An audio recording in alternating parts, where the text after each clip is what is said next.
అందరికీ నమస్కారం. ఇండియాలో గుజరాత్ తర్వాత సెకండ్ బిగ్గెస్ట్, ఆంధ్రప్రదేశ్లో one of the greatest asset 975 కిలోమీటర్స్లో ఉన్న కోస్టల్ లైన్. ఈ కోస్టల్ లైన్ని ఒక వేవ్, ఒక అలలా వదిలేయకుండా ఒక ట్రెజర్ ఆఫ్ ఇమన్స్ పొటెన్షియల్, అపార సంపదగా మార్చిన ఘనత శ్రీ వైఎస్ జగన్మోహన్ రెడ్డి గారిది. అతని విజన్ ని యాక్షన్ లో చూపిస్తూ ఆంధ్రప్రదేశ్ రాష్ట్రంలోని విద్య, వైద్య డెవలప్మెంట్ కి ఎన్నో రెవల్యూషనరీ చేంజెస్ చేశారు.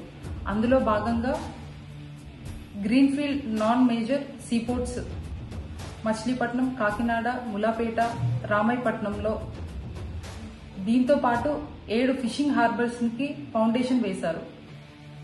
ఒక ప్రాంతానికి పోర్ట్ ఏర్పాటు చేస్తే ఆ ప్రాంతం ఎంత అభివృద్ధి చెందుతుందో, అక్కడ ఎన్ని ఇండస్ట్రీస్ వస్తాయో, ఎంతమంది నిరుద్యోగ యువతకు ఉద్యోగ అవకాశాలు వస్తాయో తెలుసుకోవాలంటే stay tune to YSR Congress party official X account. ఈ రోజు సాయంత్రం 7 గంటలకి రిలీజ్ చేసే వీడియోని చూసి వాస్తవాలు తెలుసుకుంటారని కోరుకుంటున్నాను. నమస్తే.